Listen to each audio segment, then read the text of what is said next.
एक बार फिर स्वागत है आप सभी का मेरे इस ऑनलाइन प्लेटफॉर्म पे। जैसा कि मैंने पहले भी कहा था कि इस चैनल के थ्रू मैं ग्रेजुएशन में जो नई शिक्षा नीति लागू हुई है उसकी क्लासेस के लिहाज से मैं स्टेप बाय स्टेप आपको लेक्चर्स प्रोवाइड करूँगा।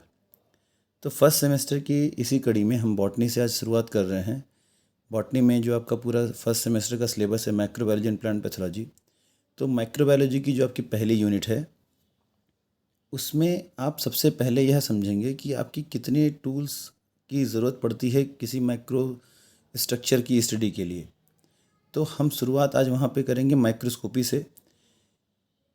किसी भी माइक्रोब्स या किसी भी स्ट्रक्चर को समझने के लिए सबसे पहले उसको देखना ज़रूरी है, और उसको देखने के लिए हम जिन जिन इंस्ट्रूमेंट्स की तरीक़ों का यूज़ करते हैं उन सभी का अध्ययन इस माइक्रोस्कोपी के अंतर्गत करेंगे।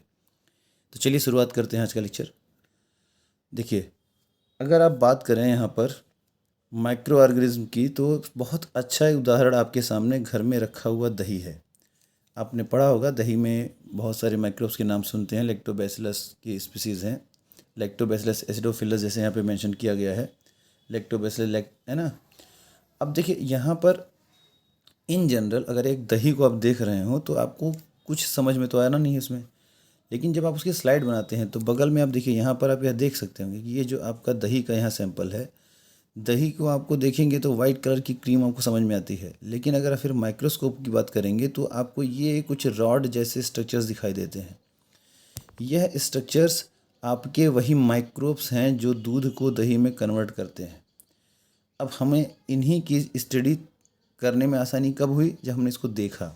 अब देखने के लिए हमें क्या चाहिए? माइक्रोस्कोप। तो शुरुआत हम करते हैं आज यहाँ माइक्रोस्कोपी में माइक्रोस्कोप से।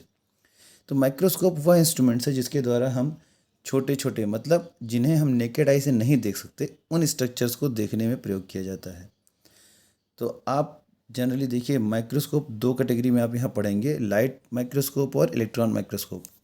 यह जो आपने यहाँ पे देखा है ये face contrast microscope generally light microscope के अंतर्गत ही आता है, लाइट माइक्रोस्कोप की टाइप्स में आता है। पर आपके कोर्स के लिहाज से हम बात करें तो आपके कोर्स में इन्होंने इनको तीन पार्ट में यहाँ डिफाइन किया हुआ है, light microscope, face contrast microscope और इलेक्ट्रॉन माइक्रोस्कोप। तो आज हम शुरुआत करेंगे यहाँ पे लाइट माइक्रोस्कोप, जिसके अंतर्गत हम फेस कंट्रास्ट माइक्रोस्कोप को भी कवर करेंगे। देखिए, अब हम बात करेंगे सबसे पहले लाइट माइक्रोस्कोप की। ये एक जर्नल सा आपका है, आपका इसके बारे में थोड़ा सा एक इंट्रोडक्शन है कि आपके जो लाइट माइक्रोस्कोप्स हैं वो दो कैटेगरी के हैं। एक सिंपल लाइट माइक्रोस्कोप है, कंपाउंड लाइट माइक्रोस्कोप।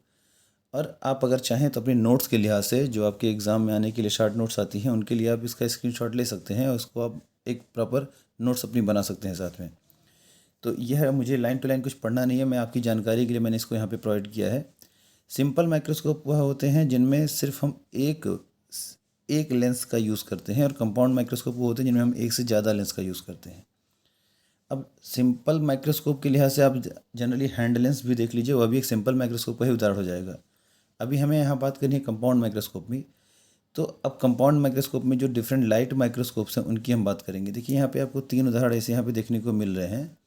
देखने में सब एक जैसे हैं, पर इनके एक जैसे होने के बाद भी इनके काम करने में बड़ा अंतर है। तो ये लाइट माइक्रोस्कोप के कुछ आपको ऐसे जनरल उदाहरण दिए गए हैं जो आपको लैब्स में देखने को मिल सकते हैं। अब शुरुआत हम यहाँ पे करेंगे कि एक लाइट माइक्रोस्कोप काम कैसे करता है। तो एक लाइट माइक्रोस्कोप की हम बात करें तो जो आपका पहला जो आप लैब वेब में देखते हैं कंपाउंड माइक्रोस्कोप, उसी को हम ब्राइट फील्ड माइक्रोस्कोप भी कहते हैं। अब आप यहाँ देखेंगे कि देखिए लाइट सोर्स है यहाँ पे आपका लाइट सोर्स। देखिए अब कर्सर को यहाँ पे चूँकि हमारा थोड़ा सा हार्डवेयर की थोड़ी सी लिमिटेशन है, मैं कर्सर को वहाँ पर नहीं ले जा पा रहा हूँ। बस आप कर्सर से यहाँ पे फिगर में इसको इमेजिन करिए कि जो आपका ये लाइट सोर्स है, लाइट सोर्स से निकलने वाली लाइट एक कंडेंसर लेंस मतलब एक आपका कॉन्वेक्स लेंस होती है जो लाइट को फोकस करती है स्पेसिमेन के ऊपर। उससे होते हुए लाइट लेंस मैग्नीफिकेशन लेंस के द्वारा आपके आईपीस तक आती है। अभी इसको हम और अच्छे से समझ रहे हैं। देखिए लाइट माइक्रोस्कोप की हमने कहा ना, अभी हम लाइट माइक्रोस्कोप और इलेक्ट्रॉन माइक्रोस्कोप, उसमें हम लाइट माइक्रोस्कोप की आज बात कर रहे हैं। तो लाइट माइक्रोस्कोप देखिए आपके चार तरह के होते हैं। ये जो फेज कंट्रास्ट माइक्रोस्कोप यहाँ पे लिखा हुआ है, आपको शुरुआत में मैंने बताया वो एक अलग कैटेगरी में डिफाइन किया था, लेकिन वह लाइट माइक्रोस्कोप के अंतर्गत ही आता है क्योंकि इसका सोर्स क्या है? लाइट ही है। इसकी स्टडी में हमको क्या यूज़ करना है? लाइट यूज़ करना है। तो हमारे पास 4 कैटेगरी के लाइट माइक्रोस्कोप हो गए। एक bright field light microscope, phase contrast light microscope, dark field light microscope और फ्लोरेसेंस लाइट माइक्रोस्कोप। जो ब्राइट फील्ड लाइट माइक्रोस्कोप है वो आपका वही सिंपल सा कंपाउंड माइक्रोस्कोप है जो लैब में देखते हैं। अब इसके नाम से इसको याद रखने की कोशिश करिए, लिंक करिएगा। ब्राइट फील्ड का मतलब ये हुआ, जब आप देखेंगे स्पेसिमेन को तो आपके स्पेसिमेंस आपको डार्क कलर के दिखेंगे और पूरा जो उसका बैकग्राउंड है वो लाइट वो कलर का दिखेगा। मतलब एक जैसे रोशनी की प्लेट है जिसमें आपको डार्क स्पॉट्स दिख रहे हों, ये इसका हो गया लाइट, ये ब्राइट फील्ड लाइट माइक्रोस्कोप का। फेज कंट्रास्ट, अब देखिए फेज कंट्रास्ट, फेज मतलब होती है अवस्था। अब जब आप फेज कंट्रास्ट लाइट माइक्रोस्कोप की यूज़ करेंगे तो इसमें होगा क्या कि यहाँ पर आपको जो इमेज बनती है देखने के लिए, माइक्रोस्कोपिक इमेज जो बनती है, वहाँ पे 2 डिफरेंट लाइट फेजेस को यूज़ करते हैं। जैसे देखिए जब लाइट किसी मार्जिन से होकर गुजरती है ना, तो वहाँ पे क्या होता है, डिफ्रैक्शन होता है लाइट का। तो एक डायरेक्ट बीम आती है और एक डिफ्रेक्टेड बीम आती है लाइट की। तो ऑब्जेक्ट की मार्जिन से जो डिफ्रैक्शन होती है वह उस जगह को हाईलाइट करती है।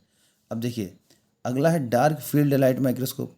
इसका देखिए जैसे यहाँ पे ब्राइट फील्ड था वैसे इसका अपोजिट डार्क फील्ड हो गया। मतलब अगर आप ऐसा कोई फ्रेम याद कंपेयर, ये दिमाग में बैठाइए कि बैकग्राउंड पूरा काला हो और बीच में कहीं लाइट कलर के स्पॉटेड हो, तो लाइट स्पॉट्स ज़्यादा हाईलाइट दिखाई देंगे ना। ये कॉन्सेप्ट है डार्क फील्ड लाइट माइक्रोस्कोप का। इनको हम बारी बारी से चर्चा करेंगे आगे और डिटेल में। और फ्लोरेसेंस लाइट माइक्रोस्कोप, तो फ्लोरेसेंस शब्द का मतलब समझिए। फ्लोरेसेंस का मतलब होता है लाइट इल्यूमिनेट करना। मतलब जैसे जुगनू है तो फ्लोरेसेंस है, वो अपने अंदर से खुद लाइट इमिट कर रहा है। तो हम यहाँ पे हमारा जो ऑब्जेक्ट होता है वह लाइट इमिट करता है। अब देखिए वो ऑब्जेक्ट कैसे लाइट इमिट करेगा बताते हैं इसके बारे में भी आगे। ठीक है, ये 4 बेसिक तरीके हो गए लाइट माइक्रोस्कोप के। अब देखिए सबसे पहले हम स्टार्ट करें ब्राइट फील्ड माइक्रोस्कोप की। तो अब देखिए माइक्रोस्कोप के पार्ट्स यहाँ देख लीजिए।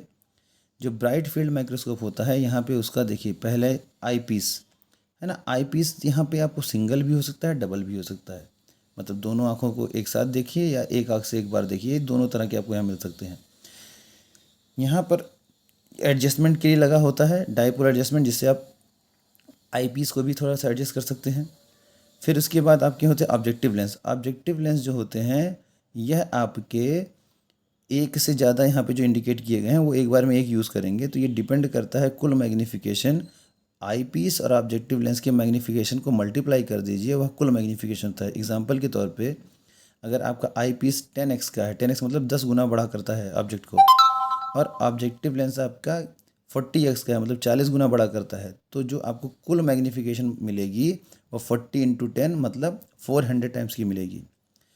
अब देखिए यहाँ पे इसके बाद होता है स्टेज। ये आपका स्टेज है जहाँ पर आप ऑब्जेक्ट को रखते हैं, उस पर क्लिप लगा हुआ है। यह अपर्चर है। अपर्चर मतलब ये हुआ कि जहाँ से आपकी लाइट की बीम पास करेगी।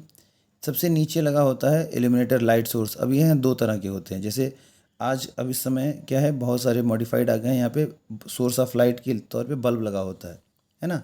अच्छी लाइट्स लगी होती हैं, फोकस लाइट लगी होती है जिससे लाइट जाती है। पहले क्या है, पुराने पैटर्न पे हम अगर देखें तो आपके पास जो लैब में भी देखने को मिलेगा, आपको यहाँ पे ऐसे लेंस लगा होगा जिसपे आपकी लाइट आती है और रिफ्लेक्ट होकर लाइट ऊपर जाती है। ठीक है, तो यहाँ पे लेंस यूज़ करते हैं। तो यहाँ पे अगर मिरर, लेंस नहीं मिरर यूज़ करते हैं। कॉनकेव मिरर यूज़ करते हैं ताकि फोकस लाइट ऊपर जाए। तो यहाँ पे मिरर जब यूज़ होता है तो आपकी जो मेन सन लाइट होती है, ये जो नेचुरल लाइट होती है, उसको यहाँ पे कंडेंस फॉर्म में आगे भेजते हैं। अब चूँकि नेचुरल लाइट के साथ थोड़ा सा ये कंडीशन है कि आप लैब के अंदर अगर यूज़ कर रहे हैं या मौसम ख़राब है तो आप उसको अच्छे से यूज़ नहीं कर सकते। लेकिन अगर आपका यहाँ पे एक as a source of light यहाँ पे बल्ब लगा हुआ है, यहाँ पे अगर बल्ब लगा हुआ है तो आप कमरे के अंदर भी अच्छे से उसको यूज़ कर सकते हैं। तो ये आपका हो गया general bright field light microscope. यहाँ पर होगा क्या कि जब आप ऑब्जेक्ट को देखेंगे तो ऑब्जेक्ट का बेस पूरा जो है सराउंडिंग उसका लाइट कलर का दिखेगा। मतलब वहाँ पे मतलब शाइनिंग रहेगी, लाइट रहेगी, और उसमें जो आपके ऑब्जेक्ट होंगे वो स्टेन करने के बाद डार्क कलर के उनके फिगर्स जो उनके स्ट्रक्चर्स हैं वो क्लियरली दिखाई देंगे। अब देखिए ये सारी बात यहाँ पर हमने एक लिख रखी है, इसका आप स्क्रीनशॉट ले लें और यहाँ से आप इसको एज ए शॉर्ट नोट अपने पास पॉइंट में नोट कर लें। ठीक है, अब इसके बाद आगे बढ़ते हैं। अगला है आपका फेज कंट्रास्ट माइक्रोस्कोप। अब देखिए इसकी कॉन्सेप्ट को समझिए। यह भी देखने में बनता है जो आपका लाइट माइक्रोस्कोप जैसा ही होगा। अब यहाँ पे देखिए लैंप सबसे नीचे सोर्स ऑफ लाइट के तौर पे लैंप होता है। उसके ऊपर आपका एक लेंस होगा जो इस लाइट को कंडेंस करके आगे बढ़ेगा, और एक दूसरा कंडेंसर होता है। क्या कहते हैं, यह लाइट को सेंट्रलाइज किया और यह जो कंडेंसर है ये ज़्यादा और फोकस्ड कॉन्वेक्स लेंस होता है जो लाइट की पतली बीम बनाता है, और यह बीम स्पेसिमेन प्लेट पे स्पेसिमेन से होते हुए आगे बढ़ती है। अब देखिए यहाँ पे क्या होगा, लाइट की ये टेंडेंसी है कि जब लाइट ये जैसे मान लीजिए अगर आपका यह कोई सोर्स है और जब लाइट इस पर पड़ती है तो लाइट के मार्जिन से लाइट किनारे किनारे जैसे है ना बिखर जाती है। तो आपका एक मेन लाइट के सोर्स है, तो ये आपकी क्या है, ये सीधी लाइट जो जा रही है, अगर यहाँ से ऐसे लाइट जा रही है ये आपकी मेन सोर्स लाइट है, और यहाँ से बगल से जो गुजर के जाती है ये स्कैटर्ड लाइट हो जाती है। अब देखिए ये होगा क्या, अरे आप याद करिए, आप टार्च अगर आप जलाएं तो टार्च में देखेंगे कि सेंटर में टार्च क्या होता है, एक फोकस्ड लाइट होती है टार्च की, डार्क है ना, और उसके किनारे किनारे हल्का सा घेरा भी दिखाता है। तो ये जो घेरी वाली लाइट होती है ना वो क्या होती है, वो स्कैटरिंग की वजह से बनती है, ये आपकी मेन लाइट बीम होती है। तो सेम कॉन्सेप्ट यहाँ भी है कि जो स्पेसिमेन यहाँ रखा हुआ है उस स्पेसिमेन से मार्जिन से क्या होगा, लाइट की स्कैटरिंग होगी और मेन लाइट बीम भी जाएगी। उस वजह से आपके पास दो अलग अलग लेंथ की, दो अलग अलग इंटेंसिटी की लाइट बीम आपको मिलेगी, जिसके वजह से यह ऑब्जेक्ट जो है आपका क्लियर आपको वहाँ पे दिखाई देगा, है ना, उस ऑब्जेक्ट की शाइनिंग जो है, मार्जिन बॉर्डर्स वो क्लियर दिखाई देंगी। यह फेज कंट्रास्ट माइक्रोस्कोप मुख्य रूप से यूज़ किया जाता है माइक्रोस्कोपिक कल्चर्स को स्टडी करने के लिए, जिसमें पूरी कॉलोनी माइक्रोबियल कॉलोनी होती है वहाँ पर। अब इसके बारे में देखिए आपको मैंने यहाँ पे नोट्स दिया हुआ है, आप इन सारे पॉइंट्स को 5 पॉइंट में हमने जो 6 पॉइंट में यहाँ दिए हुए हैं आप इसको लिख सकते हैं, आपके शार्ट नोट्स के लिए ये पर्याप्त है। देखिए जब भी एग्ज़ाम में अगर लॉन्ग क्वेश्चन आएगा तो वो पूरा लाइट माइक्रोस्कोपी के ऊपर आएगा, अदरवाइज़ इन सभी के ऊपर जब आएगा तो एक शार्ट नोट के रूप में आएगा। तो शार्ट नोट्स के लिए आपके पास फिगर है और ये सारे पॉइंट्स हैं, एक शार्ट नोट के लिए सफिशियंट है इतना। नेक्स्ट है आपका डार्क फील्ड माइक्रोस्कोप। देखिए हमने यहाँ पे एग्जांपल के तौर पे दिखाया हुआ है कि डार्क फील्ड माइक्रोस्कोप को हम देखिए यहाँ पे क्या होगा, सबसे पहले आप देखिए ब्राइट फील्ड और लाइट डार्क फील्ड का कंपैरिजन है। ब्राइट फील्ड में जो बेस होता है, ये जो आपका बेस है वो पूरा डार्क होता है, इसमें वो ब्राइट फील्ड में सॉरी बेस पूरा लाइट होता है, और इसके जो आपके ऑब्जेक्ट्स बन के आते हैं वह आपके लाइट कलर के दिखते हैं, ठीक है। और वहीं पर आपका जो डार्क फील्ड होता है उसका बेस क्या होता है, वो डार्क हो जाता है, और ये ऑब्जेक्ट आपके लाइट कलर के हो जाते हैं। तो यहाँ डार्क फील्ड माइक्रोस्कोप देखिए, माइक्रोस्कोप देखने में कैसा होगा, एकदम सिंपल, जो आपका पहला कंपाउंड माइक्रोस्कोप जैसा है वैसा ही दिखेगा। अंतर क्या हो जाएगा, आप देखिए यहाँ पर, यहाँ जो सोर्स ऑफ लाइट निकलती है तो क्या होगा, आप देखिए जैसे सोर्स ऑफ पहले क्या है लाइट फील्ड माइक्रोस्कोप के लिहाज से, कि यहाँ पर आप जो है यूज़ करते हैं जब यहाँ यूज़ करते हैं तो आप क्या करेंगे कि जब यहाँ आप यूज़ करेंगे तो क्या होगा कि जब आपकी लाइट नीचे से आती थी ब्राइट फील्ड में तो क्या होगा, यहाँ पे ये आपका मान लीजिए स्लाइड है एक, इस स्लाइड पे आपका यह स्पेसिमेन रखा हुआ है। अब लाइट यहाँ से जब आती है और आप यहाँ से इसको देख रहे होते हैं तो यहाँ पर यह पूरा ऑब्जेक्ट आपको चमकीला दिखता है, बीच में ये आपको स्पॉट्स दिखते हैं। अब डार्क फील्ड में इसी का उल्टा समझ लीजिए, यह आपका मान लीजिए स्लाइड है, इस स्लाइड में आपको यहाँ पे क्या होगा, यह आपके ऑब्जेक्ट रखे हुए हैं। अब यहाँ जब नीचे से लाइट जाती है तो लाइट क्या होगी, लाइट सिर्फ स्पेसिमेन पे पड़ेगी, और उसके अगल बगल के जो अपर्चर्स है ना उसको हम क्या करते हैं, नीचे से यहाँ पे एक हम प्लेट लगाएंगे जिसमें सिर्फ उतना ही छेद होगा, मतलब पतली सी महीन बीम बस गुजर सके। तो क्या होगा, वह बीम के ऊपर ही हम स्पेसिमेन को सेट करते हैं। अब इससे क्या होगा, जब लाइट पास करेगी तो सिर्फ स्पेसिमेन से होकर पास करेगी, तो अब आपको जब ऊपर से आप देखेंगे तो आपको स्पेसिमेन चमकता हुआ दिखेगा और अगल बगल पूरा क्या है, वो डार्क दिखेगा। ये हो गया डार्क फील्ड लाइट माइक्रोस्कोप का कॉन्सेप्ट। इसको आप देख सकते हैं यहाँ पे, इसके बारे में मैंने जनरल नोट आपको दिया हुआ है, जितनी बातें मैंने भी आपको समझाई वो सब कुछ यहाँ पे नोट्स में लिखी हुई हैं। आप इसको पॉइंट वाइज लिख सकते हैं, स्क्रीनशॉट ले लीजिए इसका और इसको आप पॉइंट वाइज लिख लीजिएगा। नेक्स्ट आपका है लास्ट फ्लोरेसेंस माइक्रोस्कोप।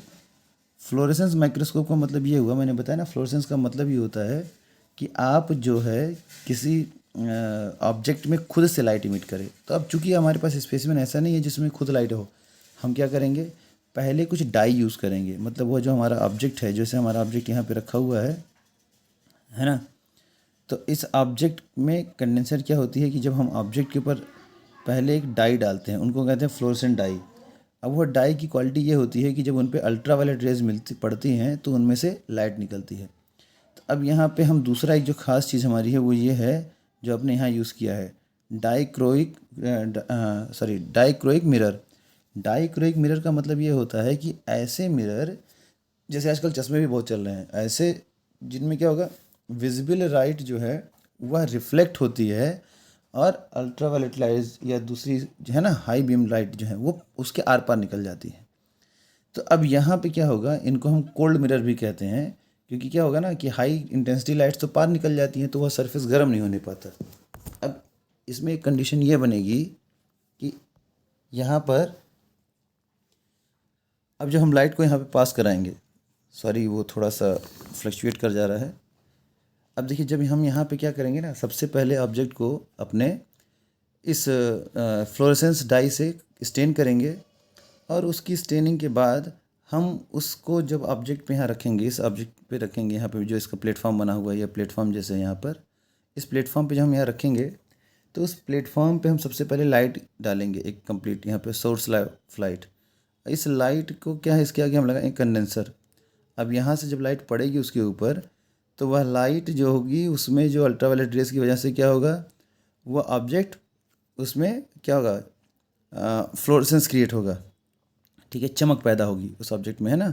उस ऑब्जेक्ट में जैसे आप देखिए, आप इमेजिन करिए कि नोट को चेक करने के लिए यूवी लाइट यूज़ करते हैं तो उसके अंदर कुछ फ्लोरेसेंट पार्टिकल्स पड़े होते हैं जिनकी वजह से वो नोट में वो पॉइंट चमकने लगता है, कुछ वैसे ही यहाँ पर। और वह लाइट फिर रिफ्लेक्ट होकर क्या होगा, ऑब्जेक्ट लेंस से होकर फिर जब ऊपर जाएगी तो ऊपर जाने पर क्या होगा, यहाँ पे आपका जो है डाइक्रोनिक मिरर, अब यह मिरर क्या करेगा, जो विजिबल लाइट है उसको तो रिफ्लेक्ट कर देगा, और जो आपकी यूवी लाइट थी जिनकी इमेज की वजह से वो आगे देखिए यूवी लाइट का मतलब क्या हुआ, वह जो पार्टिकल्स हैं जो यूवी लाइट रिफ्लेक्ट कर रहे हैं, बस खाली वहीं से तो यूवी लाइट रिलीज़ हो रही है, बाकी तो एब्जॉर्ब हो जाएगी। अब यहाँ से जब यूवी लाइट आगे जा रही थी तो ये डाइक्रोनिक मिरर ने यूवी लाइट को आगे पास होने दिया, मतलब उस पर्टिकुलर ऑब्जेक्ट के इमेज को पास होने दिया। और यहाँ पे हम इमिशन फ़िल्टर लगाते हैं। इमिशन फ़िल्टर का काम क्या होता है कि हमारे आँखों के लिहाज से उस लाइट को फ़िल्टर करके आगे पास करता है, और यहाँ पे जो ऑकुलर लेंस है हमारा, उस ऑकुलर लेंस के द्वारा फाइनली, मतलब ऑकुलर लेंस मतलब जहाँ से हम देखते हैं, से जो डिटेक्टर है, डिटेक्टर मतलब आजकल क्या है नई पीढ़ियों में और नए जो आ गए हैं लेंसेज, वो सॉरी माइक्रोस्कोप्स, यहाँ पर लगे होते हैं कुछ खास तरह के कैमरेज, जिन कैमरास की वजह से उस इमेज को फाइनली हम किसी कंप्यूटर सेट पर देख सकते हैं। तो यह जो फ्लोरेसेंस लाइट थी यहाँ से पास होते हुए ऊपर गई और फाइनली इसने यहाँ डिटेक्टर पे एक इमेज पास किया। अब ये आपकी आँख हो सकती है या कोई रिसेप्टर हो सकता है, मतलब जैसे कोई कैमरा हो सकता है, इसकी वजह से फाइनली आपकी इमेज बनेगी। यह हो गए आपके फ्लोरेसेंस माइक्रोस्कोप।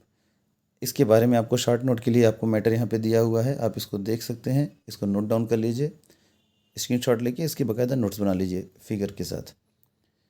यह था आज आपका लाइट माइक्रोस्कोप। इस कड़ी में हम कंटिन्यू करेंगे अगले लेक्चर में, और फिर हम बात करेंगे इलेक्ट्रॉन माइक्रोस्कोप की। उम्मीद है बात आपको समझ में आई होगी। अगर आपको कोई डाउट है तो आप कमेंट्स में अपने डाउट्स दे सकते हैं, अगली वीडियो में मैं उन डाउट्स को भी क्लियर कर दूंगा। Thanks for watching.